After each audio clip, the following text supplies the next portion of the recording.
Hello everyone, taste and സൈറ്റ്സിൻ്റെ പുതിയൊരു എപ്പിസോഡിലേക്ക് എല്ലാവർക്കും സ്വാഗതം.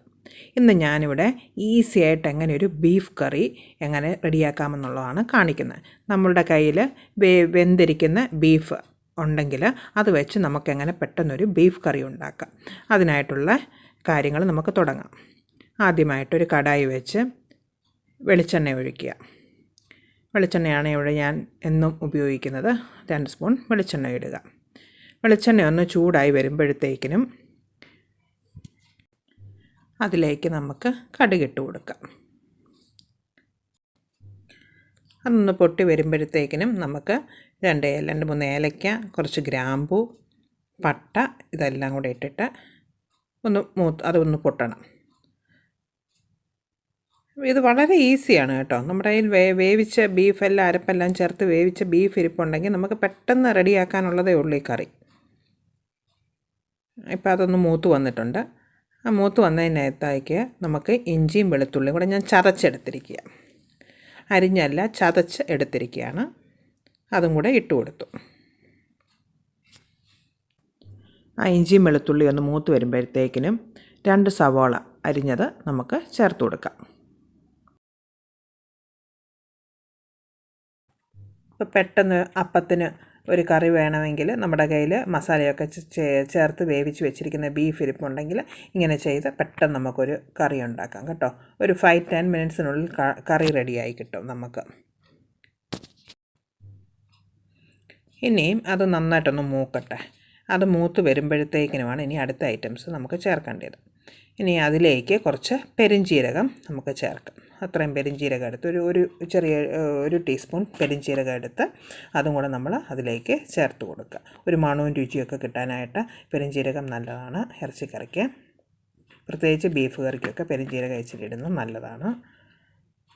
അതൊന്നും അതിൻ്റെ കൂട്ടത്തിൽ തന്നെ കിടന്ന് മൂത്താൽ മതി കേട്ടോ. ഇനി പെരുംജീരക പൊടി കയ്യിലുണ്ടെങ്കിൽ അത് ചേർത്താലും മതി. ഈ ഇറച്ചിക്കറി നമുക്ക് ചോറിനും നല്ലതാണ്. അപ്പം, ഇടിയപ്പം, പുട്ട് എല്ലാത്തിനും ചേരും കേട്ടോ. ചപ്പാത്തിക്കുമൊക്കെ കൂട്ടാൻ പറ്റിയ ഒരു ഈസി കറിയാണ്. ടേസ്റ്റ് നല്ല അടിപൊളി ടേസ്റ്റ് കറിയും കൂടിയാണ് ഈ കറി. അതിനകത്തേക്ക് നമുക്ക് കുറച്ച് കറിവേപ്പിലയും കൂടെ ഇട്ട് കൊടുത്തു. അതിനകത്തേക്ക് 2 പച്ചമുളക് അറ്റം പിളർന്നതും കൂടെ ഞാൻ ചേർത്തുവേ. ഇനി അതെല്ലാം കൂടെ ഒരുമിച്ചൊന്ന് വഴന്ന് വരട്ടെ. നമ്മൾ വേറെ മുളക് പൊടി ചേർക്കുന്നുണ്ട്, അതുകൊണ്ടാണ് ഞാൻ 2 പച്ചമുളക് ഇപ്പോൾ ചേർത്തിട്ടുള്ളൂ. ഈ സമയത്ത് നമുക്ക് സവോള വഴന്ന് വരാനായിട്ടുള്ള ഉപ്പ് ഇച്ചിരി ഇട്ട് കൊടുക്കാം.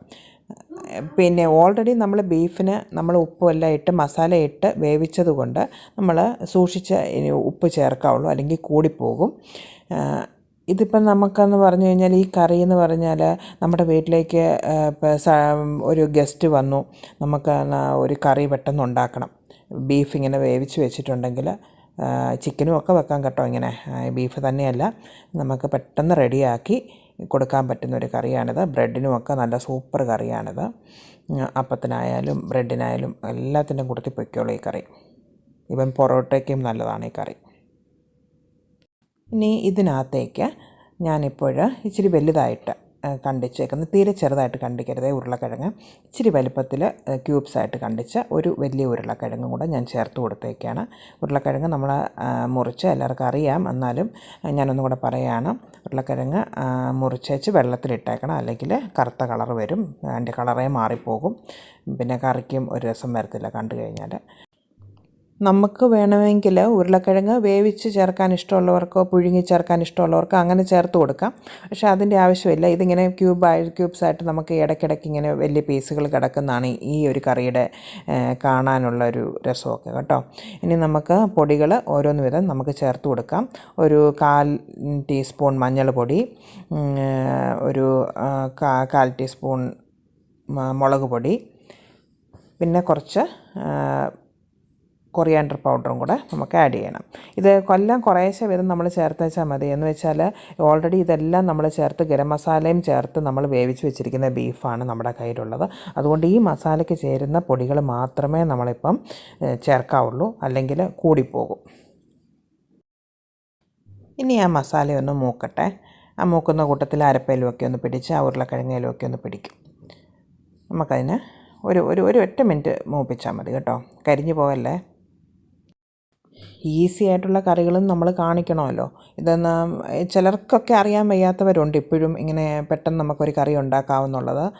ആദ്യം മുതലേ തന്നെ ഇറച്ചിക്കറി ഇങ്ങനെ വെച്ചാലേ ശരിയാവുള്ളൂ എന്നുള്ളതാണ് ചിലരുടെ ധാരണ. പിന്നെ ഈ സമയത്ത് നമുക്ക് എന്നെ എടുക്കണം, രണ്ടാം പാൽ നമുക്ക് ചേർത്ത് കൊടുക്കാം. മൂന്നാം പാലുണ്ടെങ്കിൽ മൂന്നാം പാലും ചേർത്ത് കൊടുക്കാം. ഇത് ഇച്ചിരി, അതായത് രണ്ടാം പാലെന്ന് പറഞ്ഞു കഴിഞ്ഞാൽ അധികം കട്ടിയില്ലാത്ത പാലിനെയാണ് നമ്മൾ രണ്ടാം പാലെന്ന് പറയുന്നത്. ഒന്നാം പാലോടെ മാറ്റി വെച്ചേക്കുക. ഇപ്പോൾ പുതിയതായിട്ടൊക്കെ കുക്കിംഗ് ചെയ്യുന്ന പിള്ളേർക്ക് അറിയത്തില്ല ഇങ്ങനെയൊക്കെ ചെയ്യാവോ ഇല്ലയോ എന്നൊന്നും അവർക്കറിയത്തില്ല. അപ്പോൾ അവർക്കും കൂടെ വേണ്ടിയിട്ടാണ് ഞാൻ ഇങ്ങനത്തെ റെസിപ്പീസ് വെക്കുന്നത്. കുറച്ചും കൂടെ വെള്ളം വേണം എന്നുണ്ടെങ്കിൽ മൂന്നാം പാൽ നമുക്ക് ആഡ് ചെയ്യാം. ഒന്നാം പാൽ ഇതുവരെ നമ്മൾ ഒഴിച്ചിട്ടില്ല. ആ രണ്ടാം പാലിൽ കിടന്ന് ആ കഷ്ണങ്ങളെല്ലാം ഒന്ന് വേകണം. വെള്ളം ഒട്ടും ഒഴിക്കരുതേ.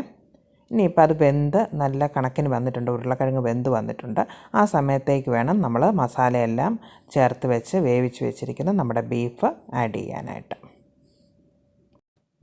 കഷ്ണങ്ങൾ വെന്ത് വന്നിട്ടേ, അതായത് ഉരുളക്കിഴങ്ങിൻ്റെ കഷ്ണം വെന്തിട്ട് മാത്രമേ ചേർക്കാവുള്ളൂ. എന്നുവെച്ചാൽ ഓൾറെഡി വെന്തിരിക്കുന്ന ബീഫ് ആയതുകൊണ്ട് പിന്നെ കൂടുതൽ വേകേണ്ട ആവശ്യമില്ല. ഇപ്പോൾ ഒരു അടുപ്പയിൽ നമ്മൾ അപ്പം വല്ലതും ഉണ്ടാക്കുകയാണെങ്കിൽ മറ്റേ അടുപ്പയിലോട്ട് ഇത് വെച്ചാൽ സെയിം ടൈമിൽ നമുക്ക് അപ്പവും കറിയും നമുക്ക് റെഡിയാക്കി എടുക്കാനുള്ളതേ ഉള്ളൂ. പെട്ടെന്ന് റെഡിയാക്കാം. ആ സമയത്ത് നമുക്ക് വേണമെങ്കിൽ ഗസ്റ്റുകളോട് സംസാരിക്കണമെങ്കിൽ സംസാരിച്ച് ചെയ്യാം, ഒരു പ്രശ്നമില്ല. എല്ലാം സ്മൂത്തായിട്ടങ്ങ് നടന്നു പൊക്കോളും.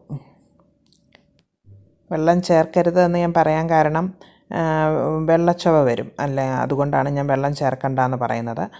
തേങ്ങാപ്പാൽ ഉണ്ടെങ്കിൽ ഇപ്പം പൊടി ചേർക്കുന്നവരാണ്, പിന്നെ തേങ്ങാപ്പാലും എടുക്കാൻ സമയമില്ല എങ്കിൽ പൊടിയാണെങ്കിൽ ഇച്ചിരി പൊടി, കുറച്ച് പൊടി മാത്രം കലക്കിയിട്ട് രണ്ടാം പാലുണ്ടാക്കുക. തിക്കായിട്ടുള്ള പാലിനാണെങ്കിൽ കുറച്ചും കൂടെ കൂടുതൽ പൊടി ഇട്ടിട്ട് തിക്കായിട്ടുള്ള മിൽക്ക് ഉണ്ടാക്കുക. പാലിൻ്റെ പൊടി, അതായത് മാഗിയുടെയൊക്കെ കോക്കനട്ട് മിൽക്ക് പൗഡറൊക്കെ മേടിക്കുന്നവരുടെ കാര്യമാണ് ഞാൻ പറഞ്ഞത്.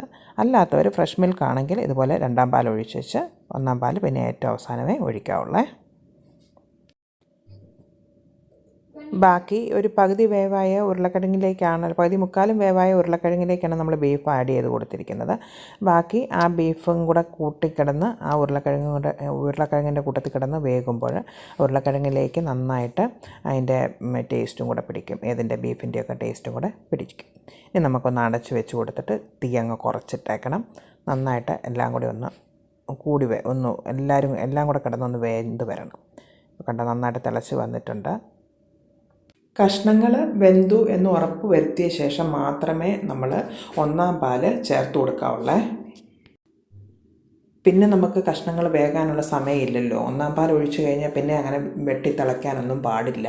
ജസ്റ്റ് ഒന്ന് അവിടെ ഇവിടെയൊക്കെ ഒന്ന് തിളച്ച് വരുമ്പോഴത്തേക്കിനും പിന്നെ തീ ഓഫാക്കി അങ്ങ് ഇടുകയാണ് നമ്മൾ ചെയ്യാറുള്ളത്. ഒരിക്കലും വെട്ടി തിളയ്ക്കല്ലേ ഒന്നാം പാൽ ഒഴിച്ച് കഴിഞ്ഞാൽ. ഇനി ഇച്ചിരി ഈ സമയത്ത് വേണം നമുക്ക് എന്തെങ്കിലും ഇനി ഉപ്പോ ഗരം മസാലയോ എന്തെങ്കിലും ആവശ്യമുണ്ടെങ്കിൽ ഈ സമയത്ത് ചേർത്ത് കൊടുത്തോണം. എനിക്ക് തോന്നുന്നൊന്നും വേണ്ട എന്നുള്ളത്. എന്തെങ്കിലും ലൂസാക്കണമെങ്കിൽ കുറച്ച് തേങ്ങാപ്പാലും കൂടെ എടുത്ത് ആഡ് ചെയ്ത് കൊടുക്കുക ഈ സമയത്ത്. ഇനി തേങ്ങാപ്പാലില്ലെങ്കിൽ പശുവും പാൽ ഒഴിച്ചാലും മതി, കയ്യിലുണ്ടെങ്കിൽ ഇച്ചിരി പശുവും പാൽ ഒഴിച്ചു കൊടുത്താലും മതി.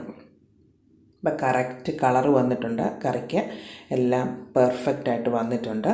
ഇനിയും നമുക്ക് ഒന്ന് അടച്ചു കൊടുത്തേച്ച് പിന്നെ കറിവേപ്പിലയും മല്ലിയിലയും എല്ലാം നമുക്ക് ചേർത്ത് കൊടുക്കാം. ഇനി നമുക്ക് മല്ലിയില കുറേശ്ശെ വീതം ചേർക്കാം. മല്ലിയില ഉണ്ടെങ്കിൽ മാത്രം ചേർത്താൽ മതി, നിർബന്ധമുള്ള കാര്യമല്ല. മല്ലിയില എൻ്റെ കയ്യിലുണ്ടായിരുന്നു, അതുകൊണ്ട് ഞാൻ ചേർത്തു എന്നുള്ളതേ ഉള്ളൂ. ഒരു വലിയ തക്കാളി, നല്ലതായിട്ട് പഴുത്ത നല്ലൊരു ചുമല തക്കാളി അരിഞ്ഞത് വലിയ കഷ്ണങ്ങളാക്കി ഇട്ടേച്ചാൽ മതി. എന്ന് വെച്ചാൽ അത് അങ്ങ് വെന്തുടഞ്ഞൊന്നും ചേരേണ്ട കാര്യമില്ല. ഇത് അവിടെ എവിടെയൊക്കെ ഒന്ന് കിടന്ന് വന്ന് അതിൻ്റെ ജസ്റ്റ് ഒന്ന് പുളി ഇറങ്ങുകയും വേണം. ആ എക്സസ് ചൂടുണ്ടെങ്കിൽ അത് ഈ തക്കാളി വലിച്ച് എടുത്തോളൂ. അപ്പോൾ കറി അങ്ങ് തിളച്ച് പോകുമെന്നും പേടിക്കേണ്ട. അതിനും കൂടെ വേണ്ടിയിട്ടാണ് ഏറ്റവും അവസാനം നമ്മളിങ്ങനെ തക്കാളി ഇടുന്നത്. ഇനി അവിടെ ഇരിക്കട്ടെ, എല്ലാം ഒന്ന് സെറ്റായി വരട്ടെ. ഈ പുളിയും ഈ മല്ലിയിലയുടെ സ്വാദും എല്ലാം ഒന്ന് ഇറങ്ങി കറി നല്ല സൂപ്പറായിട്ട് വരട്ടെ. ഞാൻ നോക്കിയപ്പോൾ ഒരു ശകലം കുരുമുളക് പൊടിയും കൂടി ഇട്ടേക്കാമെന്ന് വിചാരിച്ചു. കുരുമുളക് ഇങ്ങനത്തെ കറികൾക്ക് കുരുമുളക് നല്ല ഒന്ന് ചതച്ചെടുത്തേക്ക് ആകാവുള്ളൂ. അങ്ങ് ഒത്തിരി പൗഡർഡ് ഫോമിലായ കുരുമുളക് ചേർക്കരുത്, ഇച്ചിരി ഒന്ന് ചതച്ചെടുത്തേക്കുക. പിന്നെ ഏറ്റവും അവസാനം ശകലം ഗരം മസാലയും കൂടെ ഇട്ട് കൊടുത്തേക്കുക. കുറച്ച് ഇട്ടാൽ മതി ഇതല്ലാതെ, എന്നുവെച്ചാൽ ആ മണമൊന്ന് ആ കറിയിലേക്ക് ഒന്ന് നമ്മൾ മൂടി എടുക്കുമ്പോൾ ഈ മണം നന്നായിട്ടൊന്ന് വരാൻ വേണ്ടിയിട്ടാണ് ഇങ്ങനെ നമ്മൾ അവസാനം ഒന്ന് ചെയ്യുന്നത്. അപ്പോൾ ഇതെല്ലാം ചേർത്ത് വന്നപ്പോൾ ഞാനൊന്ന് ഉപ്പ് നോക്കി. അപ്പോൾ ഉപ്പ് ശകല ഉപ്പ് കുറവുണ്ട്, അപ്പോൾ സ്വല്പം ഉപ്പും കൂടെ ഞാൻ ചേർത്ത് കൊടുത്തു. ഇപ്പോഴേ ആ അടുപ്പിൻ്റെ ചൂടിൽ നിന്ന് കണ്ട നല്ല ആവി വരാൻ തുടങ്ങിയിട്ടുണ്ട്. സൈഡിൽ നിന്ന് എണ്ണയൊക്കെ ഒന്ന് മേലോട്ട് വരാൻ തുടങ്ങി. ഇപ്പോൾ കറക്റ്റ് ലൂസായിട്ട് ഇരിക്കുകയാണ്. ഒത്തിരി അങ്ങ് കുറുകി പോവല്ലേ, ഇച്ചിരി ഒന്ന് ലൂസായിട്ടുള്ള കറി ആയിരിക്കണം ഇത്. ഇപ്പോൾ കണ്ടില്ലേ, ഒരു 10 മിനിറ്റ് കൂടിപ്പോയി, ഒരു 15 മിനിറ്റ് വരും. അതിന് ഉള്ളിൽ കറി റെഡിയായി അല്ലേ. എന്ത് ഈസി ആയിട്ട് നമുക്ക് ചെയ്യാം. നമ്മുടെ കയ്യിൽ എപ്പോഴും എല്ലാവരുടെയും വീട്ടിൽ എപ്പോഴും കാണുന്ന കാര്യമല്ലേ മീറ്റും ഒക്കെ. അപ്പോൾ ഇങ്ങനെയൊക്കെ ഒന്ന് ട്രൈ ചെയ്ത് നോക്കാം. ഇപ്പോൾ ഈവൻ നൈറ്റിൽ ഡിന്നറിനാണെങ്കിലും നമുക്കൊന്ന് പെട്ടെന്നൊന്ന് ചപ്പാത്തിക്കൊരു കറി വെക്കണം, ഇനിയും പുതിയതായിട്ടൊക്കെ വെക്കാൻ മടിയാണെങ്കിൽ ഇങ്ങനെ വല്ലതും കയ്യിലിരിപ്പുണ്ടെങ്കിൽ നമുക്ക് ഒപ്പിക്കാം കേട്ടോ. അപ്പം നമ്മുടെയൊക്കെ കറിയൊക്കെ റെഡിയായി. ഞാനിതൊരു സെർവിങ് ബൗളിലേക്ക് മാറ്റിയിട്ടുണ്ട്. വളരെ എളുപ്പമല്ല ചെയ്യാനായിട്ട്, എന്ത് എളുപ്പം ഞാൻ ചെയ്ത് തീർത്തു. അപ്പോഴേ എല്ലാവരും ഇതൊന്ന് ട്രൈ ചെയ്ത് നോക്കുക, എന്നിട്ട് കമൻസായിട്ട് എനിക്ക് വിടണേ എങ്ങനെയുണ്ട് ഈ കറി എന്നുള്ളത്. പിന്നെ എൻ്റെ ചാനൽ ഇഷ്ടപ്പെട്ടാൽ ലൈക്ക് ചെയ്യുക, ഷെയർ ചെയ്യുക, സബ്സ്ക്രൈബ് ചെയ്യുക. ഓക്കെ, അപ്പോൾ വീണ്ടും ഒരു പുതിയ ഡിഷിൽ കൂടെ നമുക്ക് വീണ്ടും കാണാം. അതുവരേക്കും ടേക്ക് കെയർ, ബൈ ബൈ.